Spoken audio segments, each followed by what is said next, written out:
Hello and welcome to the podcast that asks the very important question, what can the kids watch? I'm Andrew. I'm Tracy.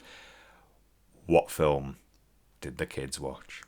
Hundreds of beavers? Yes, Yes. Hundreds of Beavers. You may not know what this film is, and I have a little bit of an explanation of what it is. So, it is an independent film. It was made, it took 4 years to raise the funds to make it, which was $150,000. It's directed by a man called Mike Cheslick. This is his first film. They shot over quite a period of time. It started in 2019 and finished in 2022. Maybe it would have not been as long, but obviously COVID happened in that time, so that's something to bear in mind. But it was 2022, and it ended up going on the festival circuit, being a huge indie darling. It won many awards, and it finally got a cinema release in 2025, and it was the must-see indie film of the year. Utterly bonkers piece of work. How do we describe it? I had no idea that it existed until you presented me with the DVD. Or was it a Blu-ray? It is a Blu-ray. Sorry, DVD, Blu-ray. It's not my Blu-ray though. Okay. I borrowed it off someone. Yeah, and when you first showed me it, I thought it looked like a Carry-On movie. Just the way it was designed. Yes, because the poster is very much an illustration, which obviously all the Carry-On films had that. And it's got like a Viz quality to it as well. It looks like one of their front covers. Yeah, and when you said, oh, let's show it to the kids, I was like, okay. It is a 12, Yes. which would have been a 12A in cinemas. And just a reminder, our kids are 6 and 8. Yes. So, the film is black and white. It has barely any dialogue at all. It's pretty much a silent movie with just music and sound effects.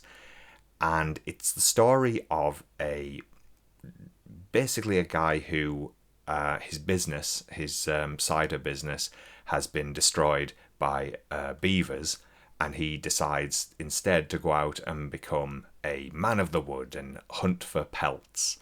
And all the beavers and all the rabbits and any other animal, they're just people in big suits, like football mascots, that type of costumes. And it is utterly ridiculous. He goes out hunting them.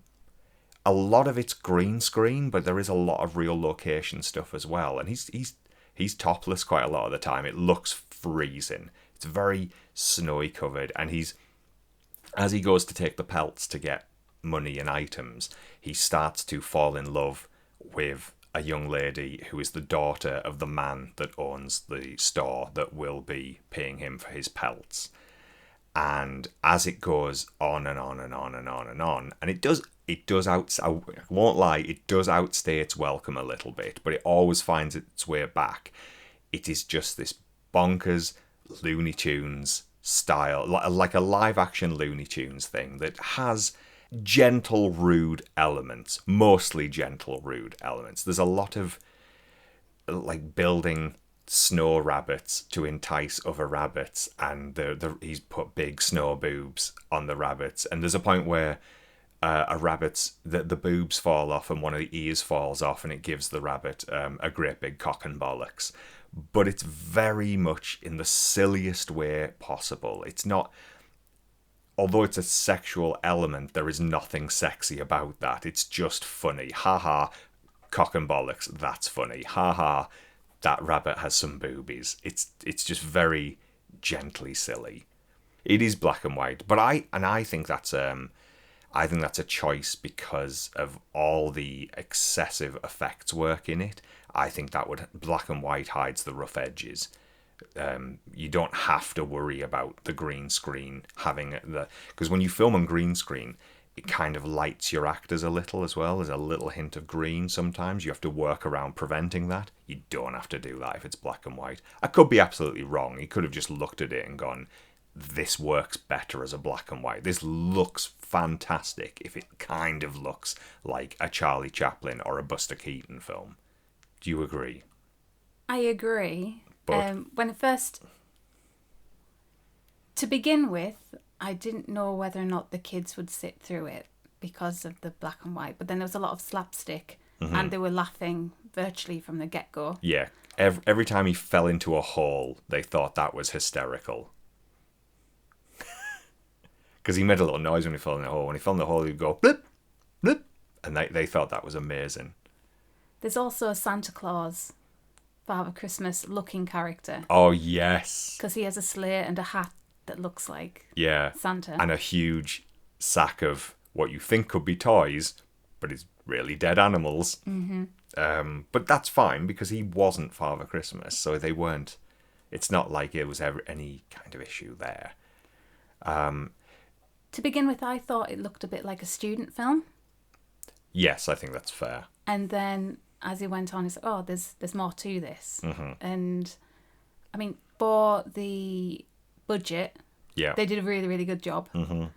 it is very, very enjoyable. It's charming and it's fun, and the kids just laughed constantly. They just thought it was wonderful, and the rude elements didn't really.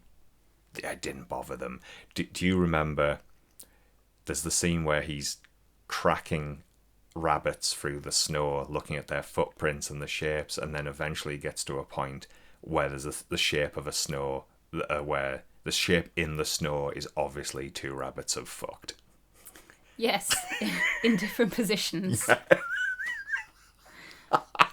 But you don't want to give too much away. No, but I will say the only joke in it that I thought was perhaps the only time I was like, oh, maybe the kids shouldn't see that, is every time he goes to see the young lady, she gets progressively more interested in him, and she becomes a bit more sexually aroused by him, and then she eventually, to try and entice him when seduce him when her dad's not looking, she strips off and does a pole dance.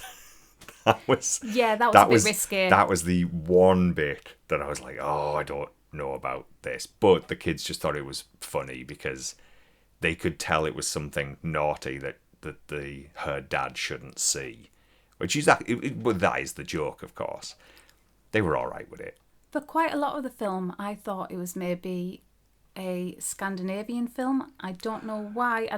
Maybe it was the way it looked, or the fact that there was no dialogue. I think the main guy looks Scandinavian. Maybe, yeah. And because he's got his top off in the snow a lot, I'm like, oh yeah, that's what Scandinavian people do.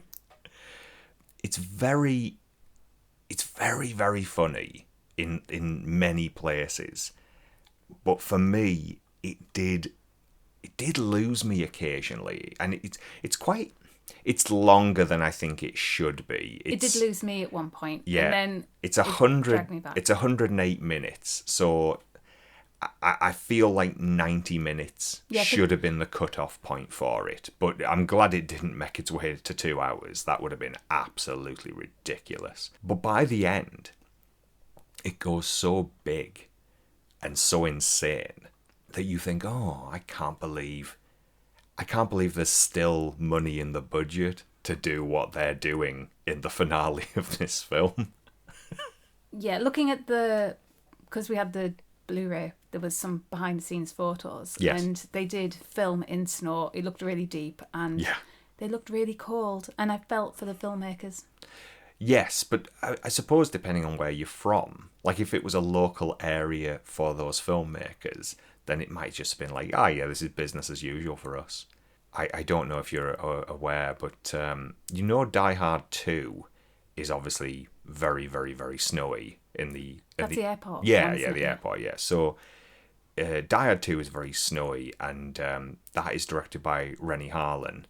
And he was very much like, oh, well, in my country, this is beach weather. This is fine. We all make films in the snow. Don't worry about it. Whereas the Fox executives were like, oh, is this okay, filming this much in the snow? And he was like, yes.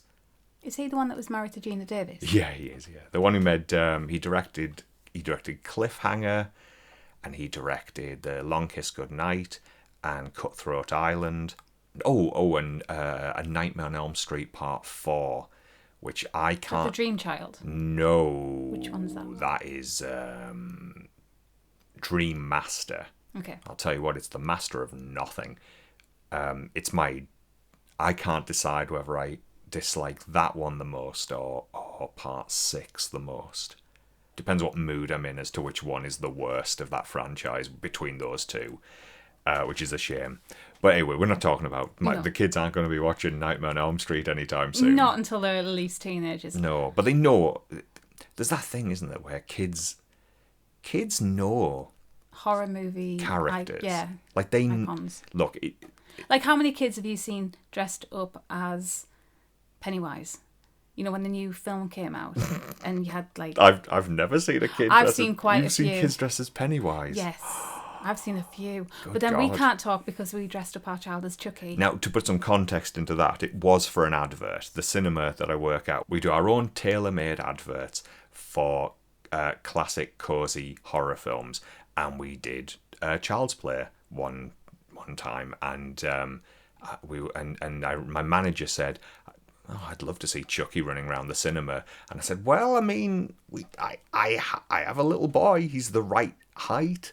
We just get the costume, and it's fantastic." Was he 5 at the time? Yeah, I suppose he Yes. was. He didn't like the wig, No.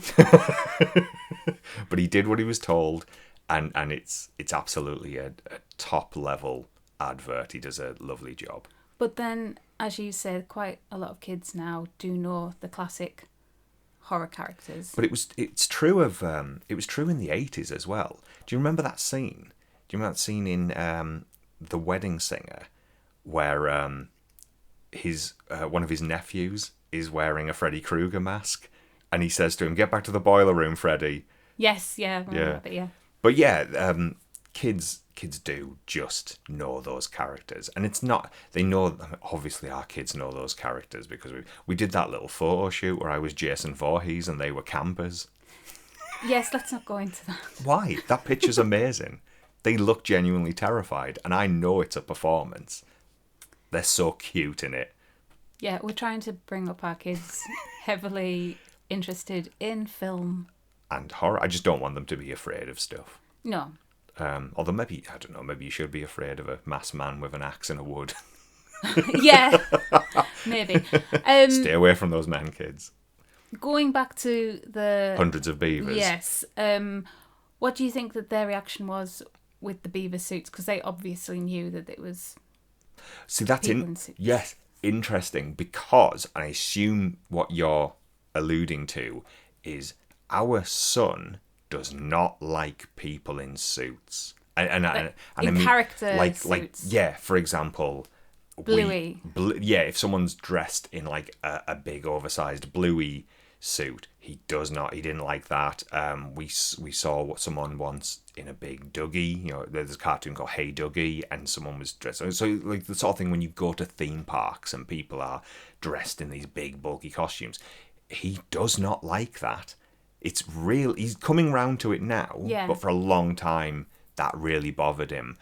It did not bother him in this film, and I think it was actually very beneficial to have him watch something like this, where it's all big mascot suits, the type of thing he's genuinely disturbed by, and he just was very entertained. But it's possible as well that he liked it because the guy in it was killing them all.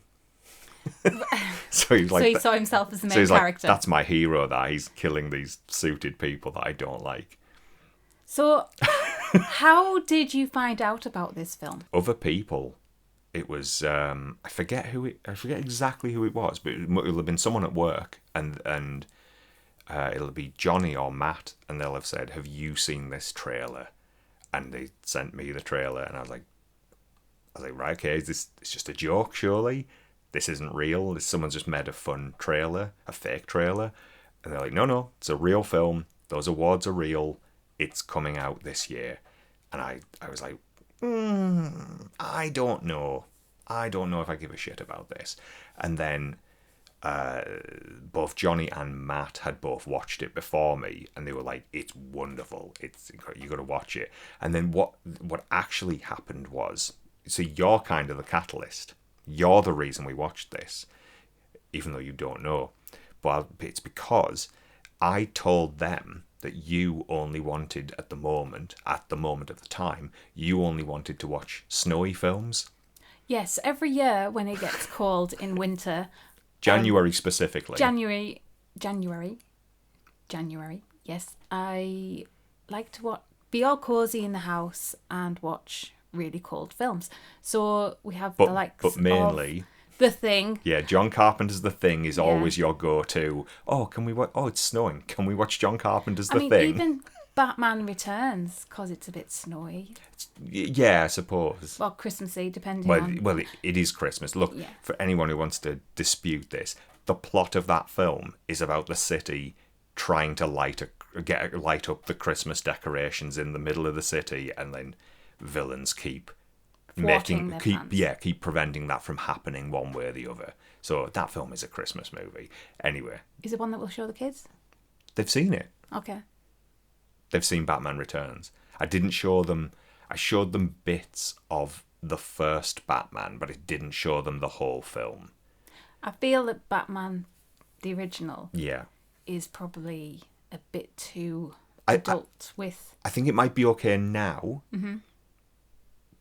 given the other things they've seen, but this was maybe 2 years ago, and I was like, oh, I don't know about Batman, but we can watch Batman Returns, even though Batman Returns is the one that was the problem film, because that was the one where McDonald's had massively marketed it all as like a kids film with their kids Happy Meal stuff, and then that film came out and kids were crying and very upset by it's also a very sexual film, because the Penguin absolutely wants to fuck Catwoman and talks about, oh my god, there's that bit where Christopher Walken is trying to convince him to be the mayor, and the thing that clinches the deal is he whispers in his ear he'll get unlimited poontang, and you can see in the Penguin's eye that is the thing that's like, oh, actually then yes, because it's entirely possible that man is a virgin. He's lived in the sewer and has all that deformity.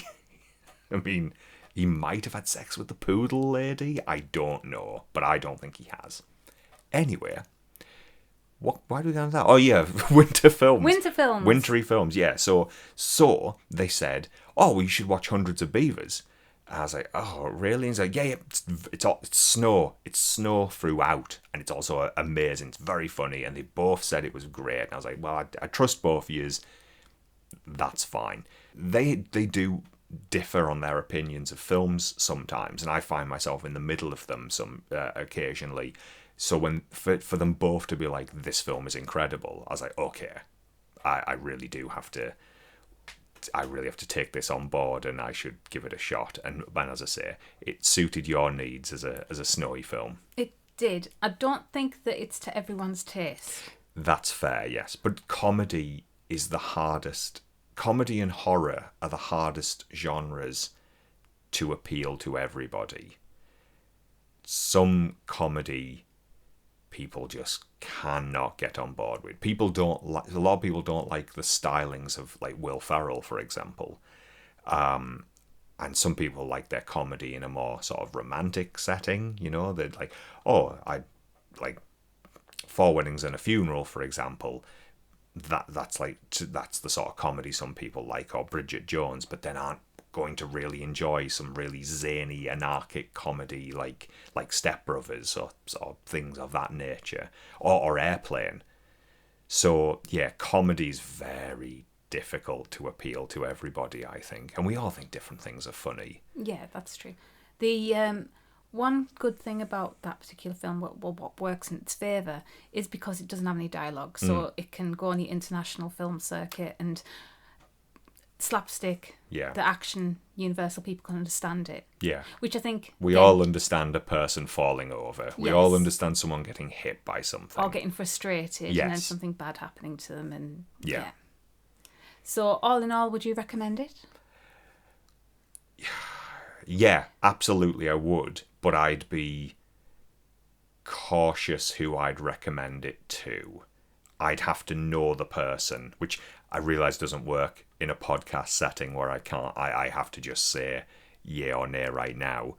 and I don't know specifically who's listening to this, but if you like your comedy very zany, if you like the idea of a live action Looney Tunes film with maybe slight elements of Viz or Carry On and Benny Hill, if you like all those sort of elements, if you like just very silly humour, yes, this is absolutely the film for you.